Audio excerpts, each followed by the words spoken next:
दोस्तों स्टडी 91 में आप सभी का बहुत बहुत स्वागत है। और आज दोस्तों रात को 11 बजे फिर से लाइव आ चुके हैं, तो जल्दी से आप सभी पहले वीडियो को शेयर कर दीजिए, फिर अपनी सवाल जवाब की सीरीज को स्टार्ट करते हैं। एक्चुअली में यह सवाल जवाब की सीरीज सिविल परीक्षा को ध्यान में रखते हुए बनाई गई। आपके सिविल की परीक्षा में बहुत सारे ऐसे प्रश्न आते हैं जहां पर आपके मन में बड़ा डाउट आ जाता है, जैसे कथन कारक वाले प्रश्न आ जाते हैं या फिर कूट वाले प्रश्न आ जाते हैं, या कौन सुमेलित है कौन सुमेलित नहीं है, तो बड़ा सारा कंफ्यूजन होता है। दोस्तों इस तरह के कंफ्यूजन दूर हो जाएंगे अगर आप इस सीरीज को ज्वाइन करते। कोई चार्ज नहीं है, सिर्फ यूट्यूब पर आना है, रात को 11 बजे सोते सोते आपको 10 क्वेश्चन देख लेना है। ठीक है, ये 10 क्वेश्चन आपने देख लिया ना तो आपकी भरपूर तैयारी हो जाएगी। आप 8-10 दिन देख के देखो ना कितना मजा आता है। ठीक है, तो जल्दी से आप सभी एक बार वीडियो को शेयर कर दीजिए। जिन लोगों ने एप्लीकेशन को नहीं इंस्टॉल किया, मैं निवेदन करता हूं एप्लीकेशन को इंस्टॉल कर लीजिए। आप सभी के लिए बहुत कुछ है पढ़ने के लिए। ठीक है, वहां पर प्रीवियस ईयर पेपर मिल जाएगा, मॉक टेस्ट पेपर मिल जाएगा, इस तरह का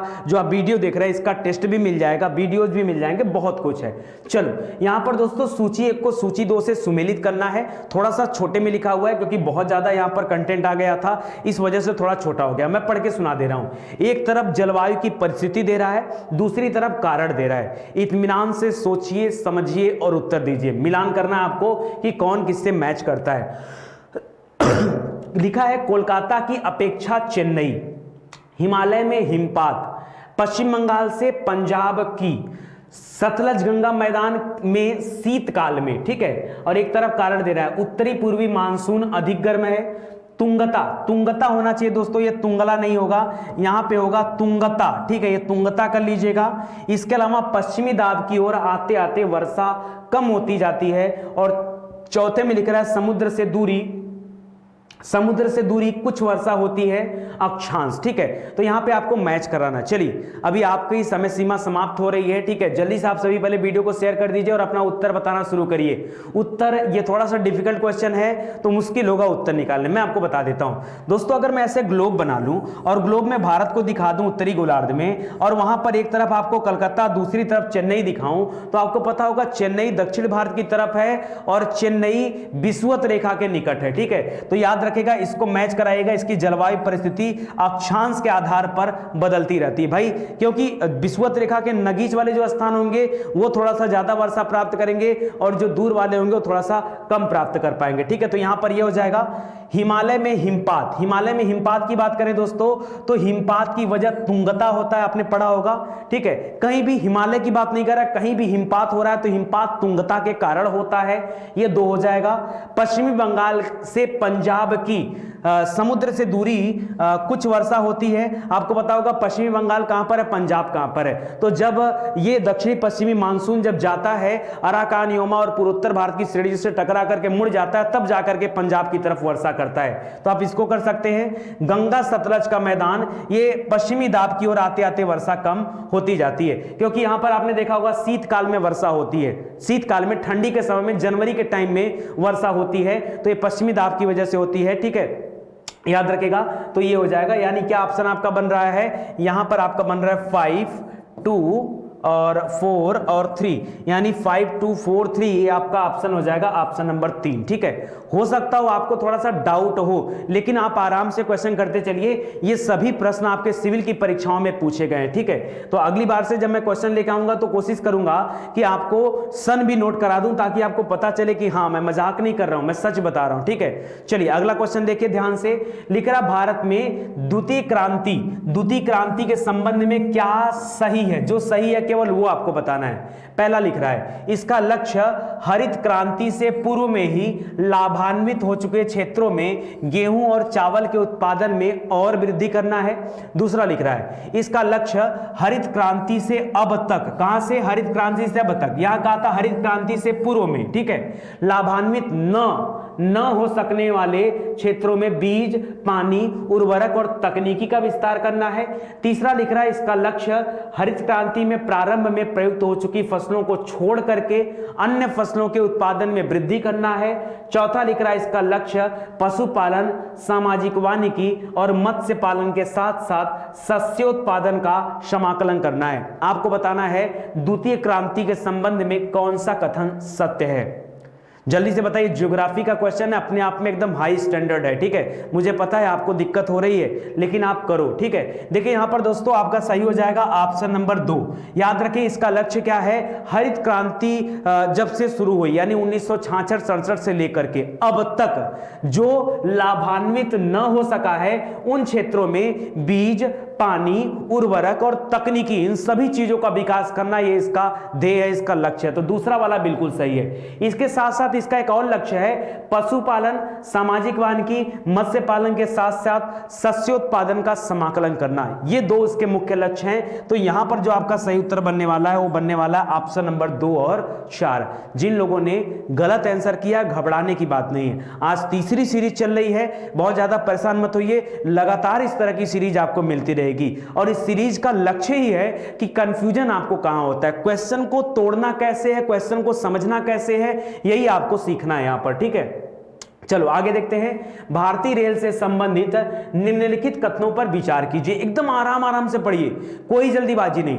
10 क्वेश्चन अगर आप बहुत जल्दीबाजी करेंगे ना तो कहानी गलत हो जाएगी, ठीक है, समझ नहीं पाओगे। करा उत्तर पश्चिम रेलवे का मुख्यालय जोधपुर में है। कहां पर है? जोधपुर। दोस्तों पहला ही लाइन गलत दिख रहा है। उत्तर पश्चिम रेलवे का मुख्यालय ये जयपुर में, जोधपुर में थोड़े है। अगर पश्चिम रेलवे देता तो वहां का मुख्यालय मुंबई है और उत्तर पश्चिम रेलवे का मुख्यालय जयपुर है, तो जोधपुर क्यों लिख रहा है? तो गलत हो जाएगा ना। तो पहला वाला क्वेश्चन देखिए ऐसे गलत हो गया। दूसरा देखिए लिख रहा है इंड रेल पास। अब कौन कौन है जो इंड रेल पास के बारे में जानता है? इंड रेल पास के बारे में कौन कौन जानता है? नहीं सुने?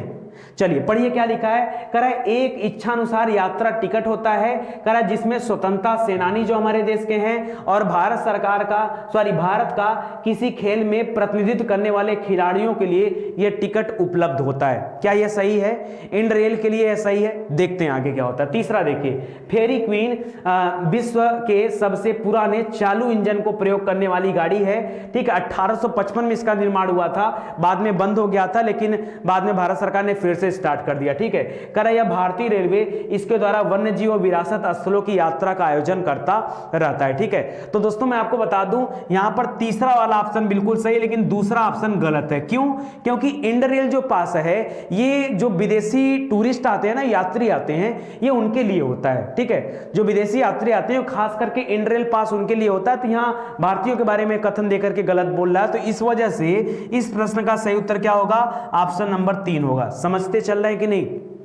समझते चल रहे हैं? आपको इस तरह के प्रश्न कैसे करने हैं, मुझे आपकी हैबिट बनानी है। इसी उद्देश्य से इस सीरीज को शुरू किया गया है। इस सीरीज में बहुत कुछ नहीं कवर किया जा सकता, लेकिन हाँ इतना जरूर है कि इसके माध्यम से आपके अंदर बदलाव आएगा। 5-7 दिन आप अटेंड करके रखिए। पहले तो वीडियो को शेयर कीजिए, यह भी एक इंपॉर्टेंट चीज है, ताकि और लोग जान सके। शिक्षा को आप नहीं बढ़ाएंगे, खाली बोलते ही हैं कि शिक्षा को बढ़ावा देना चाहिए। कौन बढ़ाएगा? आप बढ़ाओगे ना। बढ़ाओ शिक्षा को, ये शिक्षा दे रहा हूं, बढ़ाओ, आगे बढ़ाओ, ठीक है। तो बढ़ाइए आगे, इसको समझिए। देखिए कथन दे रहा, कारण दे रहा, ध्यान से पढ़िएगा एकदम आराम से, कोई जल्दीबाजी नहीं।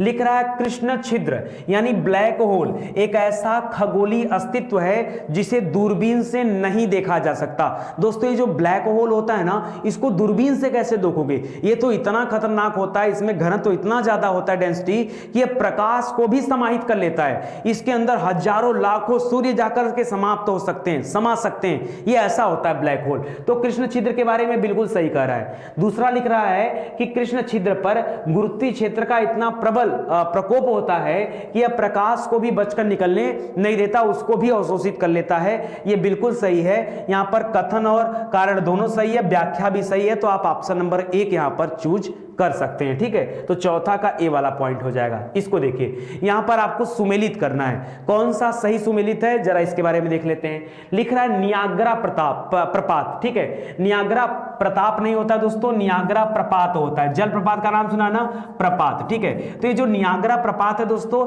ये अमेरिका में न्यूयॉर्क में पड़ता है, तो ये न्यूयॉर्क हो जाएगा। 1000 झीलों की भूमि किसे कहा जाता है दोस्तों? फिनलैंड को। फिनलैंड की राजधानी हेलसिंकी है, उसको 1000 झीलों की भूमि कहा जाता है। इसके अलावा अगर भारत में पूछता है ना झीलों का राज्य है, तो याद रखेगा उदयपुर। उदयपुर में बहुत सारी झील है, उदयपुर कर लीजिएगा। एफिल टावर ये आपका पेरिस में है। किस नदी के किनारे है दोस्तों? तो याद रखिए सीन नदी के किनारे, सीन नदी के तट पर एफिल टावर पड़ता है, ठीक है, याद रखेगा। और विश्व की छत किसे कहा जाता है? पामीर के पठार को। तो आपका उत्तर बन गया 4, 3 2 और 1, 4 3 2 1 आपका राइट आंसर हो गया और 4 3 2 1 यहां पर क्या हो जाएगा, सत्य हो जाएगा। समझ में आया? ये तो काफी आसान था, इसको ज्यादातर लोग कर सकते हैं, ठीक है, और किया भी लोगों ने। चलो आगे देखते हैं। छठा क्वेश्चन देखिए, कथन और कारण दे रहा है, आराम से फिर से पढ़िएगा। वायुमंडल में नमी की मात्रा अक्षांश से संबंध रखती है, ठीक है, नमी की मात्रा अक्षांश से संबंधित है। पृथ्वी पर दो तरह की रेखाएं हैं, एक देशांतर रेखाएं हैं जो उत्तरी ध्रुव को दक्षिणी ध्रुव से मिलाती हैं, एक जो है अक्षांश रेखाएं हैं जो इस तरह से लेटी हुई अवस्था में होती हैं। लिख रहा है वायुमंडल में नमी ये अक्षांश की मात्रा से संबंध रखता है, और सही बात है। क्यों? क्योंकि सूर्य का उत्तरायण होना, सूर्य का दक्षिणायन होना यह भी डिपेंड करता है, और जितना ज्यादा उत्तर में जाओगे उतना ज्यादा तापमान घटता हुआ नजर आएगा, जितना ज्यादा बीच की तरफ आओगे उतना ज्यादा तापमान बढ़ता हुआ नजर आएगा, क्योंकि बीच वाले हिस्से को तापमान की प्राप्ति सबसे ज्यादा होती है। तो याद रखें, कारण नमी को जलवाष्प के रूप में रखने की क्षमता तापमान से संबंध रखती है। वैसे तो दिया गया यहां पर दोनों कथन सही है, व्याख्या भी सही है, लेकिन मैं आपको कुछ तथ्य बताना चाहता हूं, क्योंकि बिना तथ्य के आप सही समझ नहीं पाओगे, ठीक है। सुनिएगा ध्यान से दोस्तों। तथ्य है कि नमी की मात्रा बढ़ते अक्षांशों के अनुसार घटती है, लेकिन ताप के साथ इसका संबंध उल्टा होता है। उल्टा मतलब एक जैसा होता। अगर टेम्परेचर बढ़ता है, तापमान में सापेक्षता होती है, अगर तापमान बढ़ता है तो याद रखें नमी की मात्रा भी बढ़ती है, और अगर तापमान घटता है तो नमी की मात्रा भी घटती है। इस तथ्य को आप याद रखिएगा, ठीक है। चलो आगे देखते हैं। सूची को सूची 2 से सुमेलित करना है। नगर और उद्योग, दो चीजें दे रहा है। चलिए, अनसन डेट्राइट सबसे आसान है, डेट्राइट, ठीक है। डेट्राइट में ऑटोमोबाइल का क्षेत्र है। अनसन दोस्तों ये आपके चीन में पड़ता है, यहां पर लोहा और इस्पात का है, ठीक है। और इसके अलावा हवाना में सिगार हो गया, और नगोया में सूती वस्त्र उद्योग हो गया। तो मैच हो गया ना, मिला लीजिए। यहां पर ए का 4 यही ना, और बी का 3, ए का 4 बी का 3 और सी का 2 और 4 का 1, यानी ऑप्शन नंबर 2 हो जाएगा। 4 3 2 1 ये आपका राइट आंसर हो जाएगा। तो देख लीजिए, अनसन चीन में पड़ता है, यहां लौ इस्पात के कारखाने, सब एक साथ बता रहा हूं, जितना एक से एक पूछता है सब यहां पर। डेट्राइट दोस्तों यहां पर मोटर वाहन उद्योग है, ये संयुक्त राज्य अमेरिका में। हवाना जो जगह दोस्तों ये क्यूबा में पड़ता है, क्यूबा, ठीक है, याद रखेगा, ये सिगार उद्योग है। नगोया जापान में है, ये सूती वस्त्र उद्योग है। नगोया के अलावा ओसाका भी जापान में है, ये भी सूती वस्त्र उद्योग के लिए फेमस है, इसको भी याद रखेगा, ठीक है। चेल्यान ब्रिक्स दोस्तों ये रूस में है, ये धातु और मशीनरी के लिए है। इसके अलावा मशीनरी के लिए कौन है? मॉस्को भी है। कौन सा है? मॉस्को भी है, इसको भी याद रखेगा। इसके अलावा दोस्तों मिलान पड़ता है इटली में, यहां पर धातु रसायन और मशीनरी उद्योग है। ओसाका जापान में बता ही दिया आपको। शेफील्ड इंग्लैंड में है, यहां पर कटलरी उद्योग है। वेनिस इटली में है, यहां पर कांच उद्योग है। ग्लासगो स्कॉटलैंड में है, यहां पर पोत निर्माण उद्योग है। ओटावा कनाडा में है, यहां पर कागज उद्योग है। तो इसको याद रखिएगा, बहुत इंपॉर्टेंट है, ठीक है। चलिए फिर से एक बार सूची को सूची 2 से मिलान करिए। नदी घाटी परियोजना और नदी है शिव समुद्रम जो परियोजना है दोस्तों ये कावेरी नदी पर बना हुआ है, ठीक है। नागार्जुन सागर परियोजना ये कृष्णा नदी पर बना हुआ है। जायकवाड़ी परियोजना ये गोदावरी नदी पर है महाराष्ट्र में, और टिहरी बांध परियोजना ये भागीरथी नदी पर बना हुआ है। अरे यार बड़ा गड़बड़ हो जाता है, मैच आपको कराना है और मैं इतना फॉरवर्ड तरीके से पढ़ाता हूं, भूल जाता हूं कि इसको मुझको पढ़ाना है या फिर आपसे पूछना है। पूछना था मुझे आपसे ना, ये तो मैं तुरंत ही आपको बता दिया। चलो कोई बात नहीं, समझ में आ रहा है।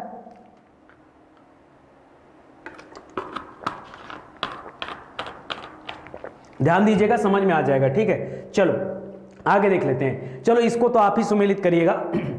कोयला क्षेत्र है और राज्य है, कोयला क्षेत्र है और राज्य है। आपको बताना कौन सा कोयला क्षेत्र किस राज्य से संबंधित है। ज्यादा समय आपके पास नहीं है, जल्दी से बताइए इसको, जल्दी से बताइए। कोयला क्षेत्र करणपुरा, सिंगरेनी, नेवेली और कोरबा, ये अलग अलग है। छत्तीसगढ़, तमिलनाडु, झारखंड और आंध्र प्रदेश। बताओ जल्दी से बताओ। चलो समय आपका समाप्त हो गया है, मैं बता दे रहा हूं। कोरबा दोस्तों ये छत्तीसगढ़ में है, ठीक है। नवेली ये तमिलनाडु में, आपको पता होगा।